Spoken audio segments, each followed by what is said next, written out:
प्रकरण 8. सावर्डे गावाची ती सकाळ आज नेहमीसारखी अजिबात नव्हती.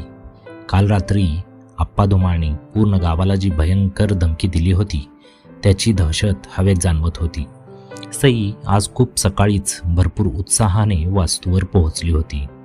आजपासून वाचनालयाच्या खऱ्या रंगरंगोटीला आणि स्वच्छतेला सुरुवात होणार होती. तिने कालच गावातल्या 5 मजुरांना सकाळी 8 वाजता बोलवलं होतं, पण आता घड्याळात 9 वाजले होते आणि वास्तूच्या आसपास एकही मजूर अजून फिरकला नव्हता. सई वास्तूच्या त्या मोठ्या लाकडी दरवाजावर एकटीच बसून होती. तेवढ्यात पाठीमागून सुशांत आपला ट्रॅक्टर घेऊन आला. मॅडम, अजून मजूर आले नाहीत काय? मी काल स्वतः त्यांच्या घरी जाऊन त्यांना सांगितलं होतं. सुशांतने कपाळावरच्या आठ्या एकत्र करत थोड्या चिंतेनं विचारलं. सईने आपला मोबाईल तपासला.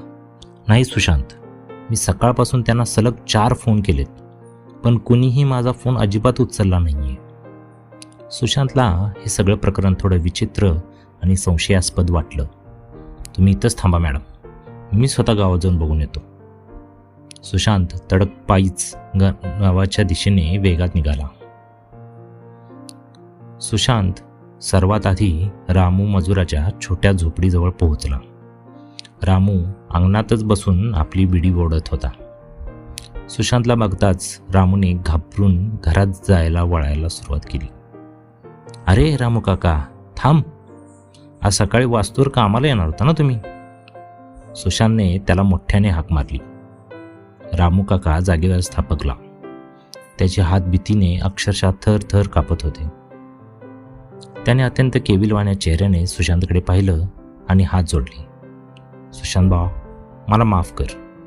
जर मी तुझ्या त्या वास्तूवर आज कामाला आलो तर आप्पा धुमाळ माझी अख्खी झोपडी रात्र जळून टाकल र. आप्पा धुमाळ हे नाव ऐकताच सुशांतच्या पायाखालची जमीन क्षणात सरकली. काय निरोप दिलाय त्या आप्पानं? सुशांतने अत्यंत जड आवाजात विचारलं. आप्पानं फरमान काढलंय. सुशांत, जो कोणी तुमच्या लायब्ररीला थोडी जरा मदत केला त्याचं गावातलं दाना पाणी पूर्ण बंद करणार.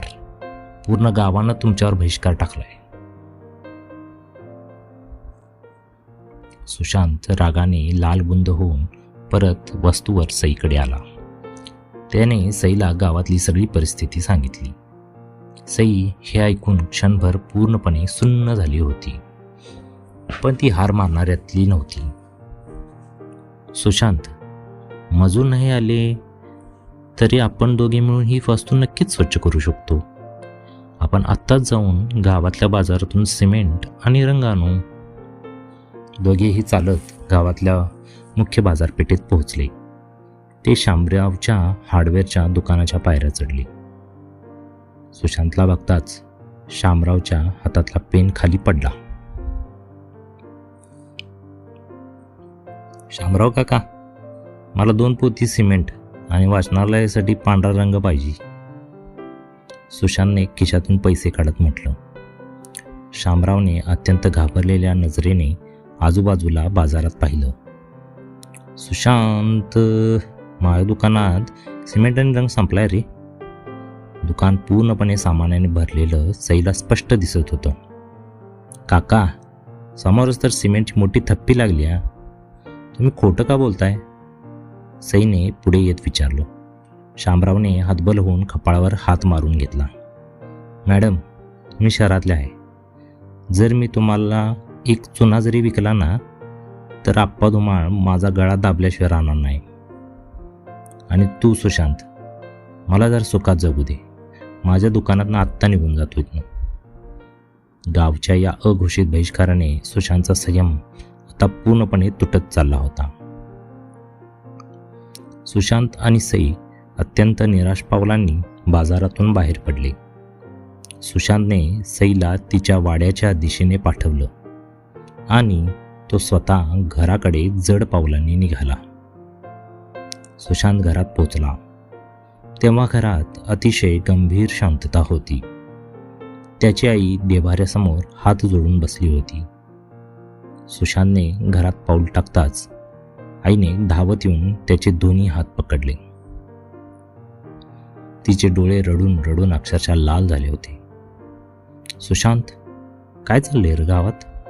आप्पा धुमाळनं म्हण आपल्यावर बहिष्कार टाकलाय. अरे तू माणूस साक्षात यमराज आहे, त्याच्या नादाला तू कशाला लागतेस राजा? प्राजक्ताने सुद्धा घाबरून सुशांतचा हात घट्ट पकडला. दादा, आपण ती वास्तू सोडून देऊया ना. सुशांतने आपल्या आईला हळुवारपणे जवळ घेतलं. आई, ही वास्तू म्हणजे फक्त 4 भिंती नाही आहेत ग.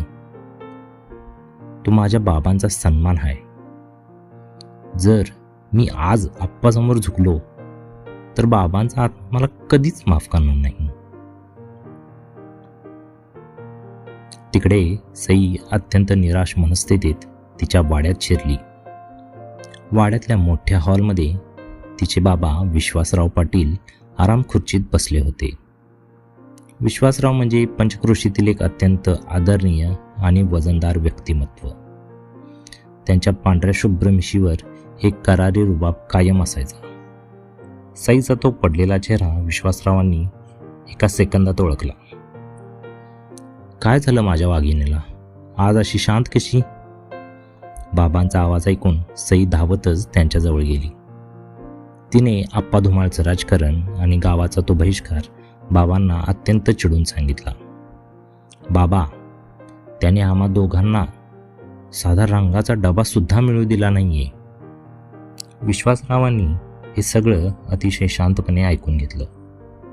त्यांच्या चेहऱ्यावर रागाऐवजी एक अत्यंत गूढ आणि समजूतदार हसू आलं.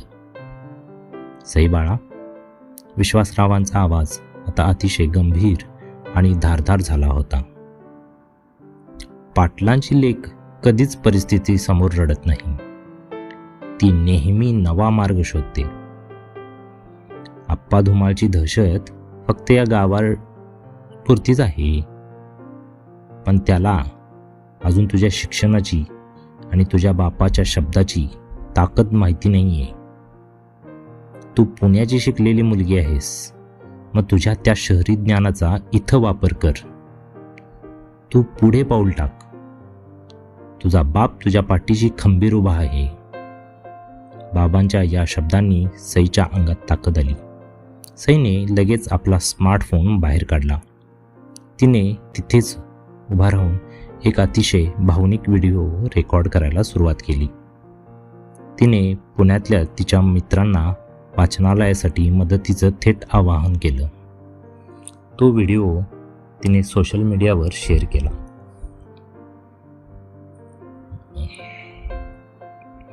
तो व्हिडिओ बनवत असताना विश्वासराव पाटील मात्र गुपचूप घराच्या मागच्या बाजूला फोनवर बोलत होते. हॅलो इन्स्पेक्टर साहेब, मी विश्वासराव बोलतोय. उद्या सकाळी सावडे गावात माझ्या लेकीचा काही सामान घेऊन एक टेम्पो येतोय.